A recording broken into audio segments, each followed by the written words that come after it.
All right, so he was a problem. So you think he was a problem. Do you think at one point he was like, I was right? And he patted himself on the back. He was like, I was right to watch out for 99. He said, I told you guys. Imagine what he would have if I didn't prepare for him. Probably 3 times that. Yeah, he goes up to Trevor. He's like, hey, man, that was a bad game, but imagine what would have happened if I didn't tell you about Aaron Donald.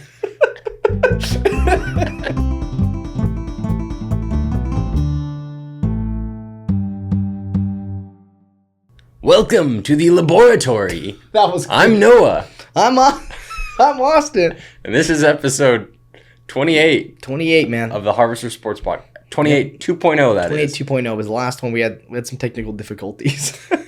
Is that actually what we're doing? Yeah, I'm glad we sat here just crying, trying to come up with an intro. And laboratory? I said, welcome to the laboratory. And we're just going to... I was like, yeah, man. Yeah, we're deep. We're keeping that one. Okay, perfect. All right, let's get right into it, all right? Let's get right into it, all right? The Raiders, we talked about this last week, but that podcast was a little...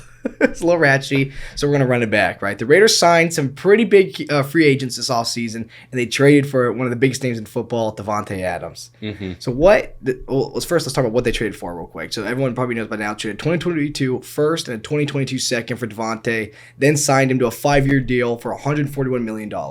So basically for nothing. Just for nothing. For cap space is how it affected them, not in terms of them actually giving up anything in the trade. Yeah, exactly. Because that's free. I mean, some guy who we'll talk about later, Tyreek Hill, got traded for a lot more than that. And I would say that Davante... I'm glad you called Tyreek Hill some guy. Yeah. Some guy. But, I would say... Some fast guy. I would say that Davante, they're like the same age, is still better than Tyreek Hill. Just vastly different players. Still wild that Davante got traded for so much less than him. Mm-hmm. Yeah, I mean, I think that was just kind of... I don't know, Davante won it out. Yeah. And I think... Davante, it seemed like he felt like his time in Green Bay... was up, yeah. Was over. He wanted to move on to the next chapter. I haven't seen anything from Tyreek necessarily that indicated that was really his sentiment. I can't, with Pat Mahomes at QB, I can't imagine. Yeah, I can't imagine why he'd rather choose Tua. But to me, the Davante one was we've heard about these rumors for a while that, what are they going to do with him? We've always heard about him and Derek wanting to play together. This one was more I can see it. The Tyreek Hill one came out of nowhere for me. I just woke up, I saw...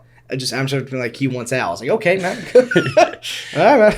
I don't know. That one's interesting, but I don't know. It's a weird thing that the Raiders have the best receiving core in the AFC West currently. Oh, When is the last time that was the case? Yeah, when's the last time we ever been to say that? Jerry Rice and Cliff Branch. The last time that the Raiders had the best receiving core in their division was probably when they were in the Super Bowl, honestly. Yeah, I would say so, too. I can't think of any other time, but... I mean, I can just think of what he's going to bring to this offense, and I'm already so excited. Because we always talk about since Amari was on the team, or since Amari left, we still needed that wide receiver one, right? Because with the Amari and Crabtree, it was great because we had 2 wide receivers, right? If they focus on one, he'd go to the other. Now we always had, right? We had D-Wall, who's still one of the best tight ends in the league. We have Hunter, who's the best slot, or one of the best slot receivers in the league, but he's still not a big number 1 wide receiver. So we still needed to go out and get Davante, which is make me cheesing that they actually went and did that. Yeah, and I think it works really well with... it's just a good recipe for success because one of Derek's greatest strengths is that he's a really good distributor of getting not just one guy the ball, feeding him, but figuring, kind of getting the ball to all these different guys. Mm-hmm. So now when he's got multiple, top-tier NFL, top-tier in the NFL options, then... somebody's got to be open. Someone's got to be open. There's no way they all get clamped. It was always back in the day, a couple years ago, and even more recent. It was just to hear Derek threw to 8 different wide receivers today, or 8 different players caught the ball for the Raiders. And everyone's like, that's so wild. I wish we had one guy that could get a little more and do a little more production with it. And they finally got that, and for we just said, really cheap. Mm-hmm. Yeah, and I think people don't necessarily consider how much even one receiver makes another receiver in the same receiving core better. By Davante being on the team, that makes Hunter better. By having Hunter as an option, that also makes Davante better. Yeah. So I think they just kind of... It's going to feed really well off each other. Work really well together. And as a defense, who are you going to guard? Are you going to focus more on D-Wall? Are you going to focus more on Davante? Are you going to focus more on Hunter? One of them is going to be open, like you just said. And we have Josh Jacobs, who I think is going to be like another step up, right? I think he's going to go back to that being a top 10 running back again, because if we have the new O-line coach, which I think will help our rookie Leatherwood out. We have the new O-line coach that will help just more like better blocking for Josh. I think it's going to be it was already a really fun offense to watch. They were already a top 10, 15 offense. I think now they're going to start pushing even closer to be one of the top offenses in the league. Yeah, I mean, the amount of like top tier Pro Bowl level talent that they have on that offense is it's unbelievable. Yeah, you probably have like you could make the case for D-Wall's the best tight end. You can make the case for Hunter's the best slot wide receiver, and you can make the case for Davante's the best wide receiver. That's at least 3 positions that are going to be on the field at the same time, top 3 of their position. Yeah, well, and I think about, obviously everybody's really talking about how strong the AFC West is this year and how basically just these tough defensive and offenses that people are going to have to go against. But I don't see weapons on...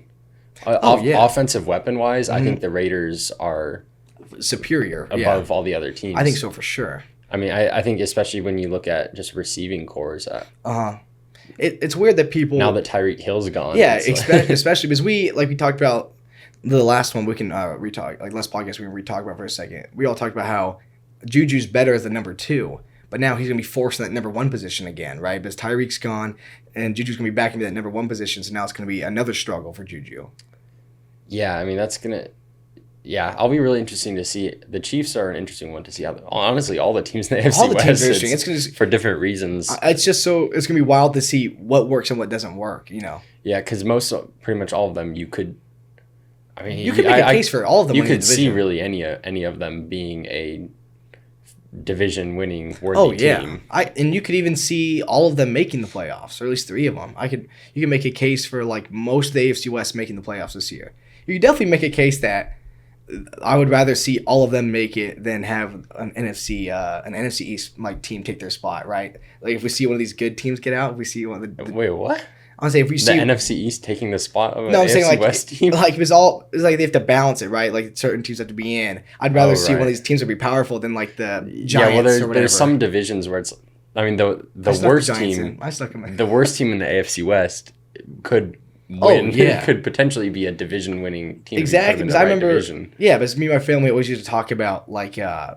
When like the Chiefs start getting hot and stuff, like after Pat Mahomes stuff, it used to be like, wouldn't it be so easy if the Raiders were just in the NFC East? Like how easy that would be every year, like playing like the Giants and stuff like that. Even though that like Eagles won the Super Bowl relatively recently, but still, they're not as good as the other teams we're gonna face twice a year now.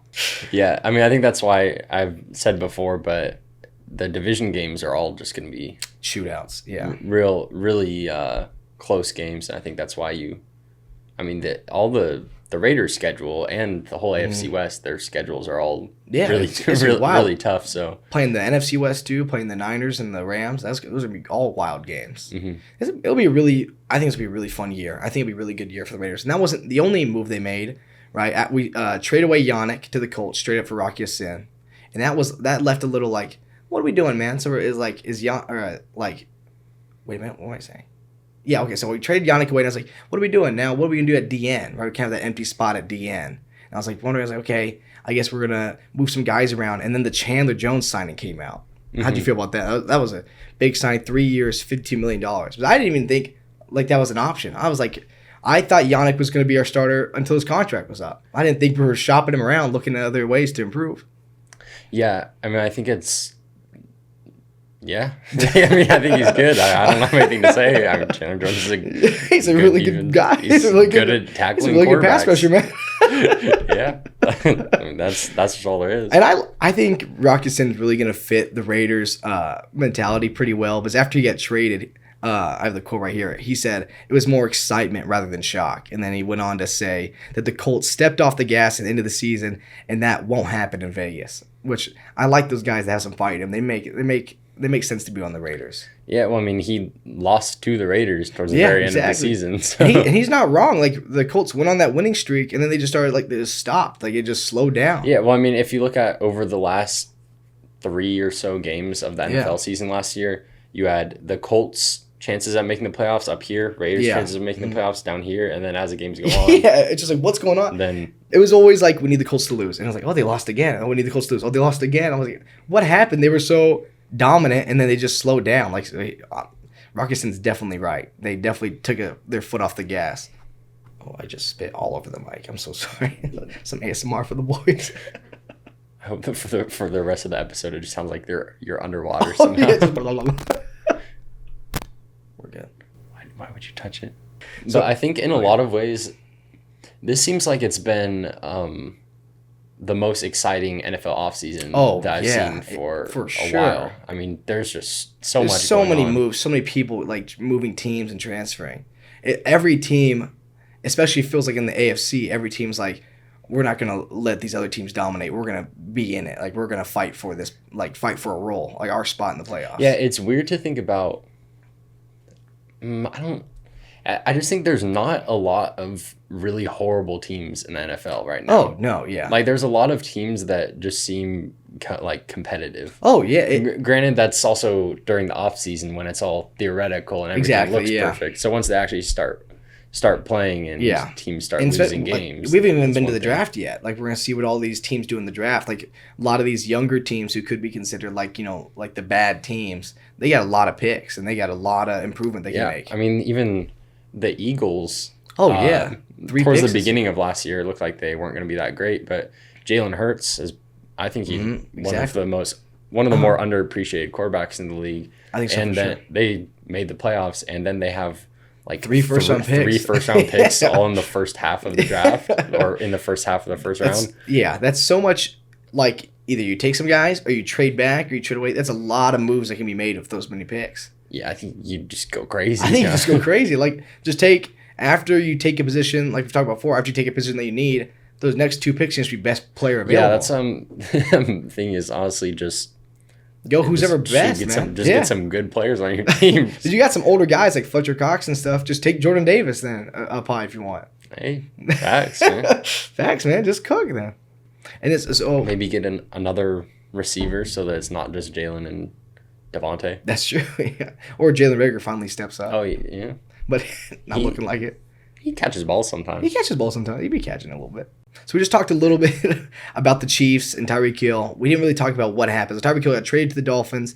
Most of you probably know that for a 2022 first, a 2022 second, a fourth, and multiple picks later in 2023. And the Dolphins then signed him to a 4-year deal worth $120 million, 72 guaranteed, makes him the highest wide receiver in football. Who do you think won this trade, man? You think the Chiefs are going to be able to replace him? I mean, it's a interesting.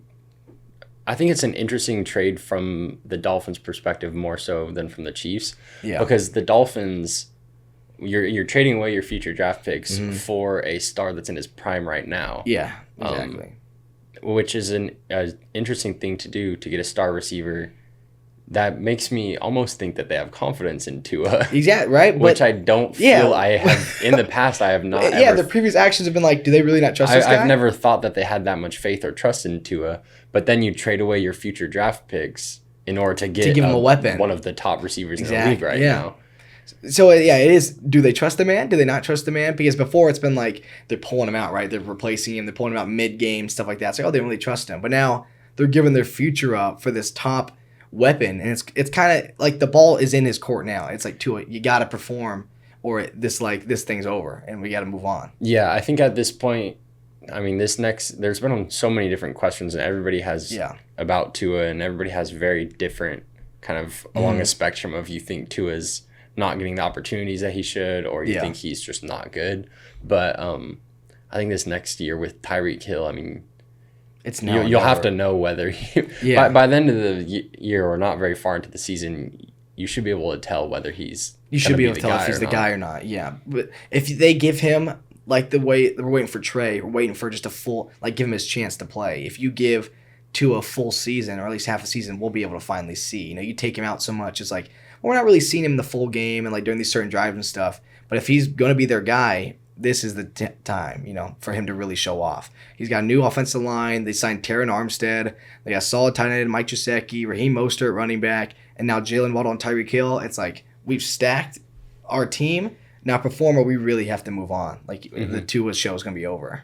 Who do you think wins that division this year? Or how do you think that division goes? I don't know. It's got to be the Bills. That's always my guess. But I mean, love Josh Allen. Not if Tyreek Hill works well in Miami, then that division is that division is very competitive also. Because I mean, Mac Jones is only getting better, and even last year, I think he was he played like the best rookie quarterback. Yeah, and he proved that he could do it without like a starting wide receiver too. Like he's doing it with like these like lower guys. So it's going to be interesting to see like who they draft and stuff like that. It'll be a competitive division too. Who's the? It's Bills, Jets. Yeah, it's them boys, man. It's little Zachy. So it'll be interesting. Probably the three best teams there are probably going to be. The Jets made a lot of moves too, but it's probably going to be a fight between Bills and Patriots, and then Dolphins, Jets. Yeah, unless Tua makes it work, because Tyreek Hill came out on Twitter and he was like, Tua's one of the most accurate quarterbacks in the league, like an hour ago. So. We'll see, and everybody's posting those memes of of Tyreek Hill in Miami, and he's like player running, and then the ball's way over there. Those are my favorite. It was like, Tyreek Hill's wide open down the sideline. Tua winds up, and the ball just falls out of his head. I hate hurting on these little. I think the Chiefs will not. You don't think they'll? Yeah, who do you think will miss each other more? You think Tyreek will miss Pat? I think Tyreek will miss Pat way more. I think the Chiefs will still be very good. Yeah. I don't think that them losing Tyreek is like a doomsday scenario for them. I don't think they would have done it if it was doomsday. I think you could have a bunch of solid receivers on the Chiefs, and Pat Mahomes can make it work pretty well. He's like him and Josh Allen, best quarterbacks in the league, right? I mean, maybe now it just means that Travis Kelce's the number one target. Yeah, exactly. Yeah. Well, the Chiefs just signed Valdez-Scantling. I'm guessing they're probably going to take some guys in the draft with those picks, like probably another fast wide receiver. I don't know. The AFC West is so competitive, though. If you like miss a step, it's going to be hard because those guys are going to be like, you'll get swooped up quick in one of those other three teams. Mm-hmm. So like if you miss a step and you start falling backwards, these other AFC West teams, they're not going to miss a step. They'll go right up too. Yeah. What is it that Russ has been saying? Ride high Bronco country or something? He used to say a little saying every time he'd be in a press conference for the Seahawks, and now he's like, ride high. It's something about Bronco country or something. It's just roll tide. Just straight up. Just go Hawks. I mean, Broncos. Oh, that's what it was. You say go Hawks. What if he just like, all right, see you guys. Guys, I really came up with a new thing to end my press conferences with. Thank you, guys. Also, the Broncos would probably win at least 50% more games if they rode out of on horses? If their starting quarterback rode out on horseback every time. They also would have 50% more injuries. Oh, yeah. But imagine how hype it would be to be in that stadium. How scared you'd be if you're the opposite team on the field just warming up, you see their full team come out on horseback. Because it's full on. You see, like USC does that, but it's not the players riding. Yeah, it's just like they have a mascot or whatever. Oh, what was that? There was a. Do you remember that? I think it was like Oklahoma or something. A couple years ago in the college football game when the cart flipped when they were like the cheerleaders were coming out and they were on horseback and the cart flipped and rolled over. Have you seen that? No, I have not. You might have to put that in. Oh, this video? Oh, that one? Yeah, it's so funny, bro. It's just a fake. I couldn't find the video, so it's just me and you recreating the video. Just, oh no! Dude, it's these dudes that come out in a wagon. They're like, yeah. I was like, yeah. And the thing is, whoa! And the horse is just flipping everything, bro. Real quick before we move on, I see a lot of people talking about the Tyreek Hill and the Tyreek Hill trade between Pat and Tua, kind of like we touched on earlier about one of these quarterbacks is going to be exposed. Like we kind of talked about earlier, Tua with all these weapons, or is it going to be Pat Mahomes where it's like he doesn't have that weapon where he can just be like, oh, Tyreek Hill's down there somewhere. I think we know which one it's going to be. Interesting. Saying that Pat Mahomes, Tyreek Hill being gone means that Pat Mahomes could, in theory, be like, oh, you've only been good. Yeah, I don't see it. I do not see. I don't see that happening either. I do not see a scenario in which a year from now we're saying, so I guess Pat Mahomes was only good because of Tyreek. I guess it was all Tyreek Hill, but because he's always been good at distributing. I mean, having Tyreek Hill opens up a lot of stuff. Yeah, just having a good fast guy that has to get doubled. But also, I think he's just. Yeah, I think when you watch how athletically gifted he is and what kind of an arm he has, I don't think you're like, well, that's because of Tyreek. Yeah, exactly. Like, that's just God-given talent right there. That's just God's speed, man. I won't miss watching Raider games. Be like, oh, we clamped the Chiefs. I'm like, hey, where's he throwing to, man? Like, oh, we clamped him. Wait, where's Pat looking at, man? Being like, wait, is that cover? Is that cover 2? What is this? I'm like, is that dude in red in the end zone? Is there anyone around it? Like, guys, please. I think the scenario is more like if you hear pressure, Max Crosby. Wait, the ball's already in the air. Wait. And Chandler Jones got to him. Touchdown Chiefs. I'm like, all right. I think the more likely scenario is though that Tua's the one, like you said earlier, more on the like, oh, okay, maybe. I think Tua has. I mean, Pat Mahomes has established himself as a top quarterback, the greatest, if not somewhere towards the top of the greatest quarterbacks in the NFL right now. Exactly. And Tua has a lot of pressure. Tua has a lot of pressure. He has had a lot of pressure his whole career so far, and I almost compared him to LeBron for no reason. Tua just now, because I was like, wait, let me think for a second. Tua, LeBron, okay. I was like, hear me out. Let me think. Was LeBron coming out of high school? Right, there's always commercials now. I was like, was the pressure too much? For years before Tua was even like getting drafted, we heard, oh, tank for Tua. So imagine being him, man. Tua only started in college for like a year though. Yeah, people weren't tanking for Tua until halfway through the. No, well, nobody actually tanked for Tua. Oh, I don't know. They did. They did tank for him. Says Brian Flores. Says Brian Flores that they did tank for Tua. That was just through the one season, but a gun to his head said, "You will draft this man." Said, lose the game and draft Tua, do you think or else? And then he said, "You know what? No, but we're still gonna lose, and we are gonna draft Tua, and it's not gonna work out that great." You know what? I'm gonna draft Tua for you, and I'm gonna sub him out every drive. We're gonna be like, that's a good throw, and he's out of the game again. Yeah, imagine. Do you think it's just imagine being the owner? I feel purposely trying to pay somebody to tank, and then not doing well with that draft pick anyways. Like tank so we can get a good draft pick and then draft. I mean, Tua's not a bust. I feel but bad. He just needs some time to develop. I feel bad for Brian Flores. He probably went up there and just some dude just sitting in his office, and he's like, "I need you to lose this game," and just slides him a blank check, and then he's like, "All right, we got your guy," and I was like, we're supposed to be winning now. It was like, I saw this outcome differently. Now I thought that now he was winning some games at Alabama, so it's like a lot of people told me this would be different. Oh, the scouts were wrong.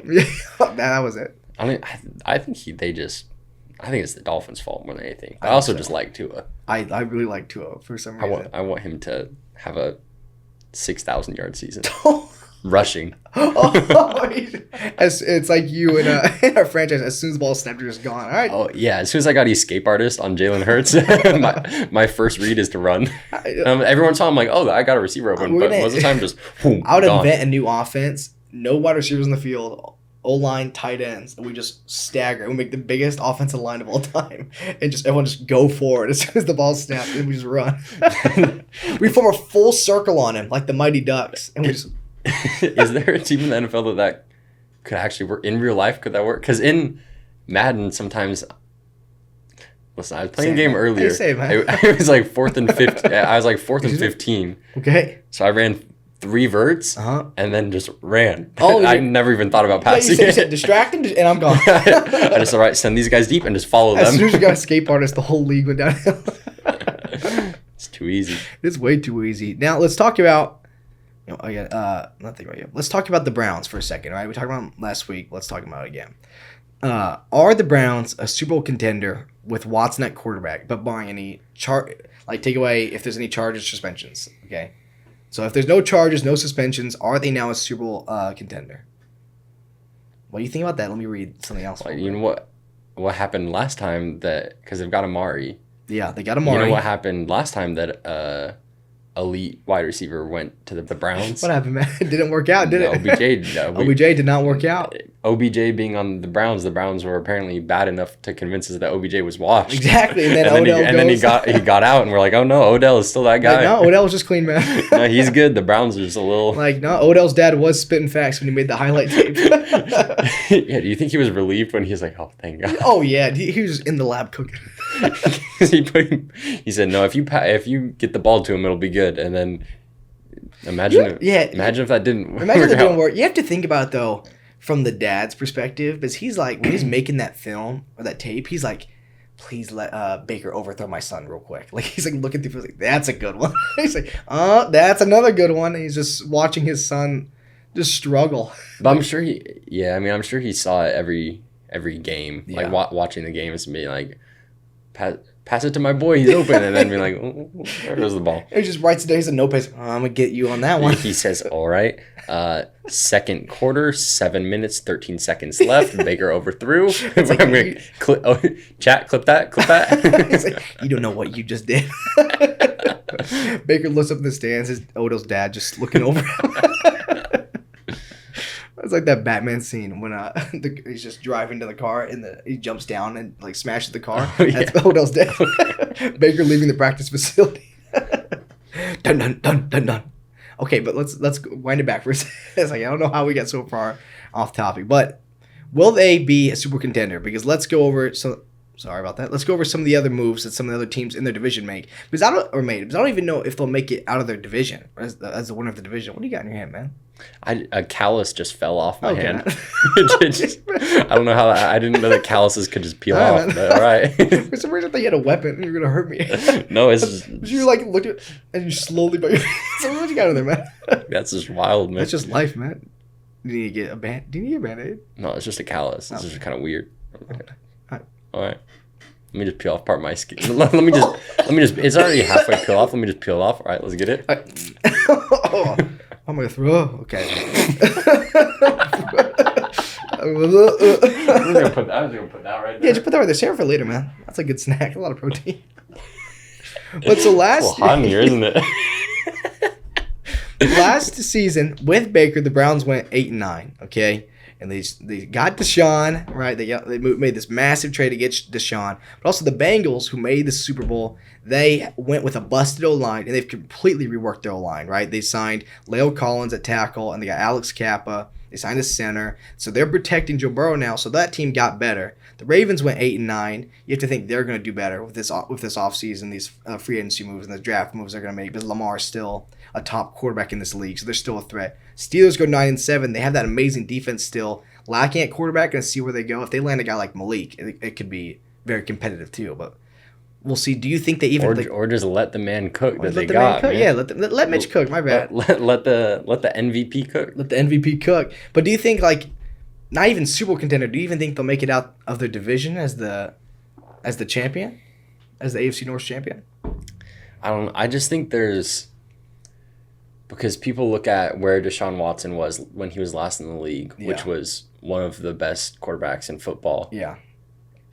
I mean, I'm sure he's hasn't been slacking. Yeah, I'm sure he's been keeping up with his workout routine. Yeah, but there's just so many question marks there where it just feels like, given the situation, I can't imagine them just adding him in and then it just working. Yeah. Going from being a disappointing team to all of a sudden they add him in and it's like, all right, we're clicking now. But I think, especially with, with all that's difficult to do with somebody that is just a football player that's missed time. But when you factor in all these other things, which it's hard to set aside and be like, just from a football perspective, because I think there's locker room wise and just I don't know. I just think there's so many weird things going on. That is true. It's gonna be interesting to see what the Browns locker room thinks about him. How are they gonna take? Are they gonna take him in, accept him? Or how's that gonna work? But if you take his last season, I think he went 3-9 or 4-8. So he even though that's an awful roster, the Texans have an awful roster, awful line. The Browns have a way better roster. I don't really see, as soon as they get Watson, them instantly going to the Super Bowl. I don't see that as a thing. Even that's the Bengals, they rebuilt really quick. The Patriots really rebuilt really quick, right? Made the playoffs, got to the Super Bowl in the Bengals. I just don't see Deshaun being that instant impact, especially if they could suspend him for. I'm guessing he's going to be suspended for a little bit if the NFL does an investigation. Yeah, I don't know. I think that's just that whole division, and especially the Browns, I think there's just a lot of question marks where who knows what's going to happen, honestly. Yeah, and also the Ravens are in that division too. Lamar Jackson, out there existing. Yeah, I'm not one to forget about Lamar. I love and he Lamar. Was hurt throughout he wasn't healthy throughout a lot of this last season. So I think I love that he plays a full season. That's dangerous. I love that every time we talk about a good team, it's in the AFC. It's so wild to me. It also stresses me out. It's like we just named two divisions and they have a full stack of guys who are just great. If Tom Brady was in the AFC, do you think he would have unretired? Oh, that's a good. That's I just thought question. About that because what are you gonna do? Come back to that? Come back to the most competitive? Because I mean, I'm thinking conference. The Bucks. Yeah, like if he was still on the Patriots or let's say he was on an AFC West team, is he coming out of retirement? And I don't know. I think so. No one Tom Brady, he's because I don't think he came out of retirement because he was like, all right, it's gonna be easy now. All right, this is gonna be, I could get another ring real quick. I think it's like he is confident in his ability to keep. It's not like, well, I may as well just get another quick dub. I think it's like he's confident in his ability that he can still play and he wants to win. Yeah, I mean, with like him going back to the NFC is the best chance he has at winning, right? Because the AFC is so competitive. It's the best chance at making it farther because the AFC would just be a battle the entire time. This is his best shot, especially in that division because the Falcons aren't really going to do anything. I don't think. They're in shambles. The Panthers, it's wild there too. Saints. Do the Falcons have a receiver on their roster? I don't know. I mean, Jameis. I'm wide. Here's me on Jameis. Wide awake though for the Saints. Yeah. So that Jameis is fine. But the rest is going to be, hey, man, we'll see what happens. The rest is going to be, here's the rest. Hey, man, have fun, Tom. The Falcons really drafted Kyle Pitts, and he turned around the next year. He's probably just the only one catching balls out there. The man didn't score a touchdown in the United States to the Pro Bowl. Well, is that a good stat? He's gonna have to catch them this year, otherwise nobody's gonna catch them. You say, Kyle, can you just play everything, man? Him and Patterson just please, bro. Yeah, so I don't know. I don't think the Browns are even going to win their division, let alone be instant Super Bowl contenders. That's just I think they'll. I don't think Deshaun's gonna be trash, because I don't know. I think they'll be very competitive for the division title, but I think that it's mostly, for the most part, anybody's division. Yeah, I think so too. I'm trying to think for a second. Like, is it? I'm trying to think. Like, can the Steelers win? I mean, I don't know if I mean anybody's division, but there's some teams in there that could win it. Yeah, man.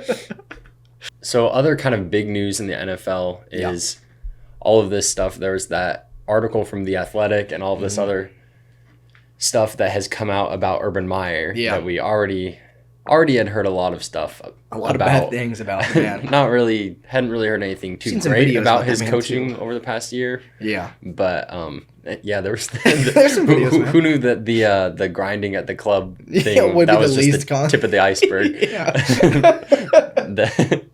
that you also had to worry about what was going on in the locker room. Yeah. But sounds like there was a lot of I know some players have described it as like the most toxic locker room football environment they've been in. Like, just being mentally abusive. One thing was, one of the big things is that people are saying he threatened players, like cutting players, said, I don't want to have to cut you because if I do, then you probably won't be able to get a job that pays more than $15 an hour. Oh.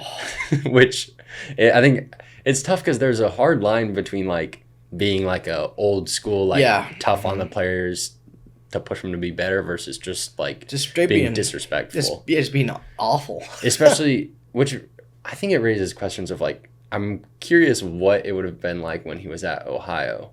Yeah.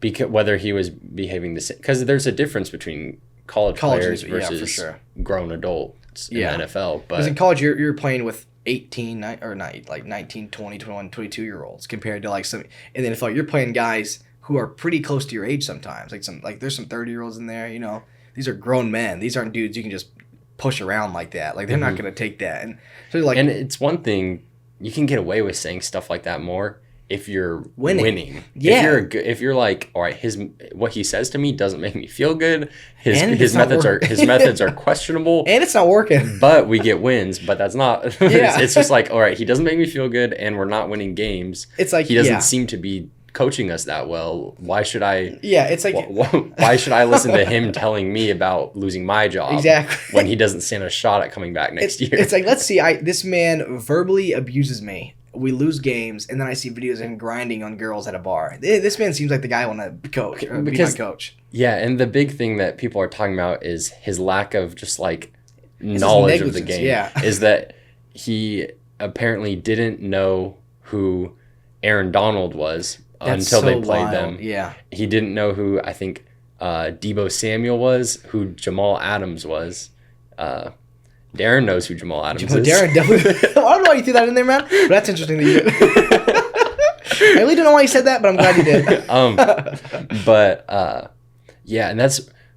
I've heard some people saying like people sleep on the Darren Carr Jamal Adams beef, man. Yeah, that's Darren Carr Twitter beef with Jamal Adams. Was the greatest week of my life. But people have said like, I mean, pretty much everybody says that's ridiculous. But I've heard some people saying like, well, he was a college coach and whatever. And it's like, first of all, you don't have to. You anywhere in the world of football, you know who Aaron Donald is. The guy's been in the Pro Bowl 7-8 times. I can get you not potentially knowing, the best defensive player of all time. Yeah, I can get you not knowing like Jamal Adams. Like sure, like maybe you don't know Jamal Adams, but you know Aaron Donald if you're in the world of football. Yeah, even if you're a college, no matter what you are. Yes. And here's the other thing that people are not talking about is that him not knowing Aaron Donald is like, all right, well, he was new to the NFL, so cut him a little bit of grace. Do you know what week they played against the Rams? What week? Week 13. Oh, so you know by then, man. This was months into the NFL. You saw some ESPN headlines. He was in, what is that, December, November? And he was scouting them and was like, who is this 99 guy? Like, I saw You're fully into... Hey, they're double teaming this guy a lot, man. The Rams are one of the best teams in football. Went on to win the Super Bowl. And you don't know. Aaron Donald had a great season the whole year long. You don't know who Aaron Donald is? You don't know possibly the greatest defensive player of all time. And you're playing him? I mean... We don't see one ESPN stat? Honestly, just open Instagram. Your kids aren't playing Madden? Your kids aren't playing Ultimate Team? SportsCenter doesn't post highlights from Aaron Donald anymore? Because if you have kids that are the age where they're playing Madden, they're capping you if they're saying they're playing with your Jags, bro. Like they're lying straight to your face. They're playing with the Rams, man. They're like going, Dad, I want to be your team. Yeah, I mean, that's just wild to me. At least... And give him some credit. At least he looked at the film of the Rams and said, "Who's this 99 guy?" At least he noticed. Like a problem. At least he noticed. That's and good. He wasn't like, "All right, so we don't have to worry about 99. He's trash." And it could have been worse. At least if they were like listing off, like he's listing off problems and he doesn't list Aaron Donald, it's like, "Hey, man." At least he recognized that Aaron Donald could be a problem. He said Aaron Donald could give us some trouble. A lot of people are double teaming this guy. We might need to get involved. It was a pattern. He's getting double teamed every play and still getting 3 sacks. I want to know like. We'll look up real quick, like what Aaron Donald's stat line was that game. That'd be even better. Yeah, pull up them stats, man. Oh, dude, he had a forced fumble, a sack, and a solo tackle. All right, so he was a problem. So you think he was a problem? Do you think at one point he was like, I was right? And he patted himself on the back. He was like, I was right to watch out for 99. He said, I told you guys. Imagine what he would have if I didn't prepare for him. Probably 3 times that. Yeah, he goes up to Trevor. He's like, hey, man, that was a bad game, but imagine what would have happened if I didn't tell you about Aaron Donald.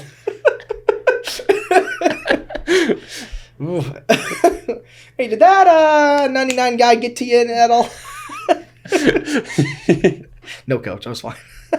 He thinks he's having like a great moment with Trevor Lawrence as he's running out. He says, one more thing, Trevor. He turns around. Watch out for 99. Thanks, coach. All right, man. That's why sometimes I wish that, like, it'd probably be disrespectful, but, like, when you're watching a football game, like, when you're watching a normal game on Sunday, they would put the overalls in Madden of their base cards so you would see how big of a difference it is. It's like, oh, this 62 overall center is going against this 99 overall D tackle. Oh. So you could be like, oh, this is interesting. The mismatches. Yeah. So, okay, that makes sense why this is just being abuse live streamed on TV. Yeah. Hey. Well, it's like how... what do you think he's doing right now? Urban Meyer? Yeah. Living his best life, honestly. He's probably hitting the club with college girls. He's in the club with a chick right now, and like, what's wrong? I'm like, I just can't. I just didn't know Aaron Donald. Did you know about this guy? Can't make mistakes. Can't lose a couple games somewhere. We had a rookie quarterback. Come on, give me a break. He was in bed going, 99. He's having like nightmares. I think the Jags... I'll be really, really curious to see how the Jags do this year, particularly Trevor Lawrence. I like Trevor. Now that presumably your coaching staff is a lot better. Could not be worse. Yeah.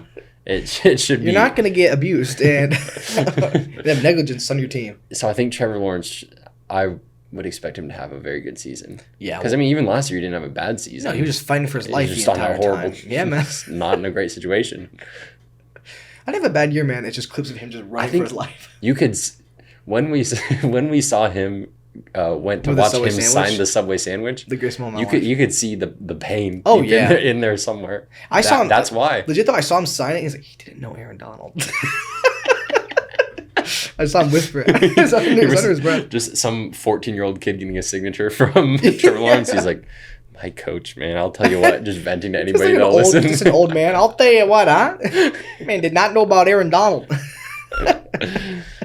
That's legit how my grandpa would be like. He's like, you know about this Aaron Donald guy on the Rams? I'm like, yeah, man, he's pretty good, grandpa. He's a real up-and-comer. How old is he? If he gets into a good scheme fit. This guy could be trouble. Yeah. With all that jokes about Pat Mahomes. Oh, this man looks like he could be dangerous. It's like when in Madden, if you play a game, it tells you like what matchups to look out for. And I'm like, okay, thank you. Like it just shows me Myles Garrett and says, watch out for him. I'm like, okay. All right, man. Yeah, good advice. It's like, I don't know what you want me to do about it, but yeah, he's good. Yeah, watch out for Aaron Donald. Okay. Trying to scare me. How about I just block him? Or do you think he hit a daredevil dog line and was like, watch out for Trevor Lawrence? Oh, that's good. That'd be even better. Watch out for DJ Shark on the outside. He's like, huh. Aaron Donald said, they're going to know my name. All right, dude, let's talk about Kyrie. The New York mayor just came out saying that performers and athletes are going to have a vaccination exemption now, meaning Kyrie Irving can finally play home games in the NBA. I'll be finally, right? Which is, I don't know, man. I'm so pumped to watch him play because Kyrie and KD, right? They're going to play this Sunday in the Barclays Center. This is the first time fans are going to be able to watch them play together at home since June 7th of 2021. Yeah, and I'll say because Kyrie has missed so many games this year, I think he's just not on as many people's radars. Yeah. They forget he is one of the best players in the NBA. This is his last 4 games. Let me hear it, man. I'll give you his point totals over his last 4 games. 50, 22, 60, 43. Dude, yeah. Man has had 3 40-plus games over the past 4 games. And now you're going to let him play at home finally? It's wraps, dude. He doesn't have to. He's not weathered because he's flying everywhere. This is just his home now. he can just go to the stadium and play football. What sport might he play? He could go there and play football. That Kyrie Irving guy? Urban Meyer comes out of nowhere. A Kyrie Irving guy. That Kyrie Irving guy, I'll tell you something. Before this whole COVID thing, he was doing all right. He can dribble. I don't know why we're giving Urban Meyer a voice like this, but hey. But yeah, the man dropped 60 versus the Magic a couple days ago. I mean, the Nets are currently at 30-35. They're the 8th seed. They're it's fine. I'm not stressed. They're gonna be fine because they can finally play together. The only thing I would say, Kyrie and KD combined for 78 points last night, and the Grizzlies still won without Ja. A little bit worrisome, but I think we'll be fine. I mean, you win some, you lose some. So I don't. But it's just this is how the roster is meant to be.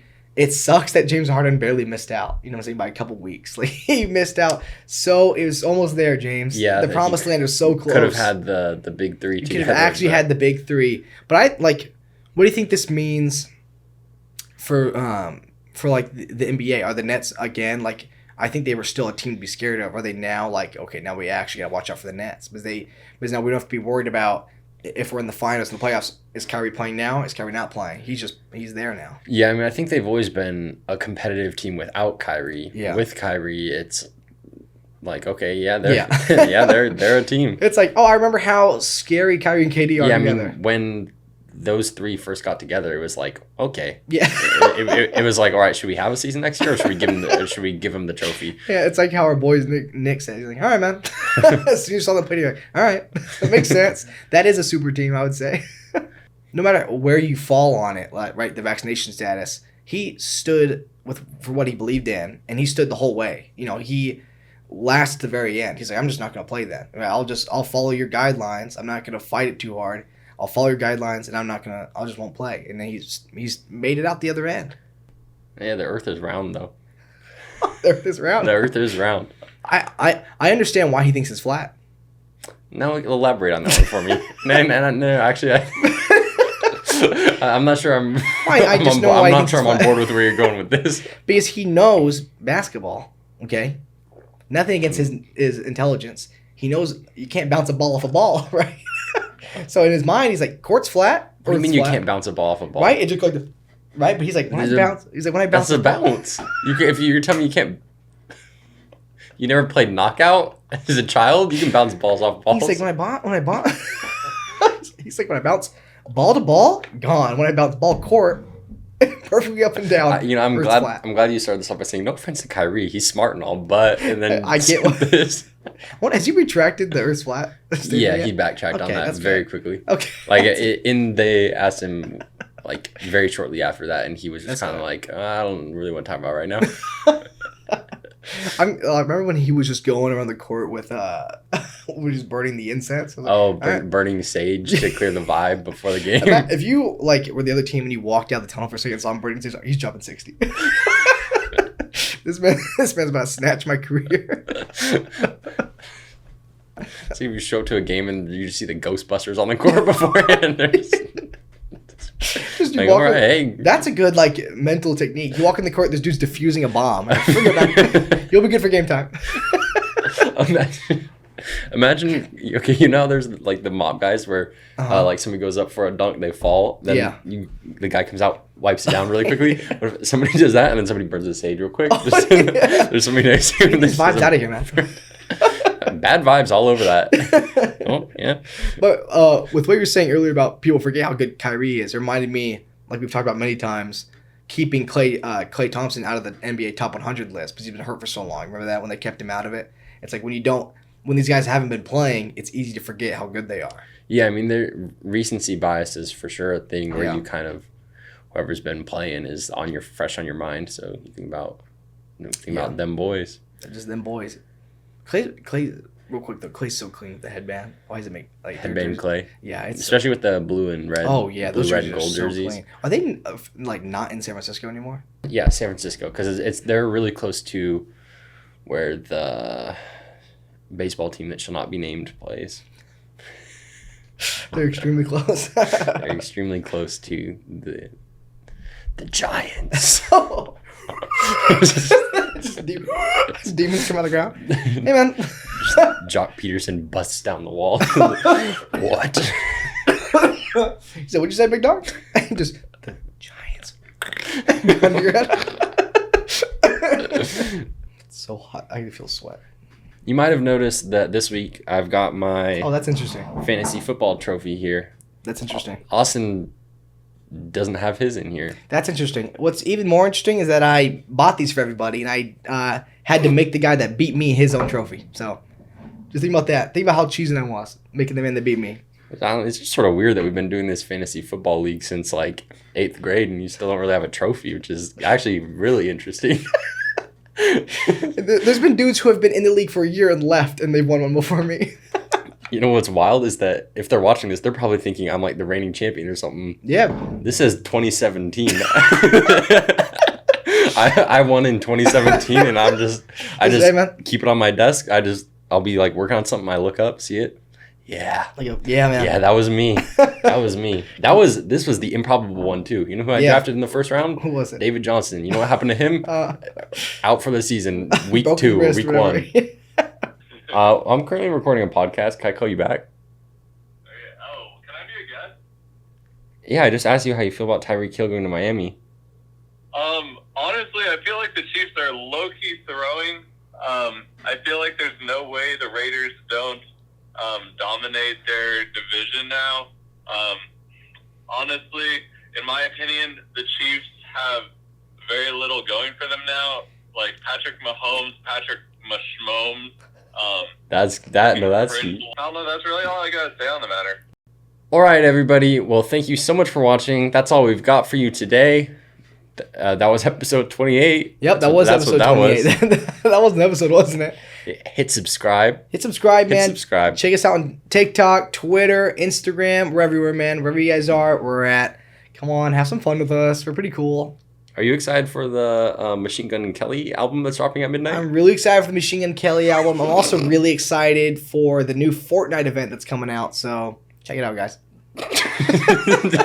Don't you dare plug Machine Gun Kelly on this podcast. If your name is Urban Meyer, Jason Williams, or Vladimir Putin, hop on the podcast and let's sort some stuff out. If your name's Urban Meyer, hit me up. I'll teach you about Aaron Donald.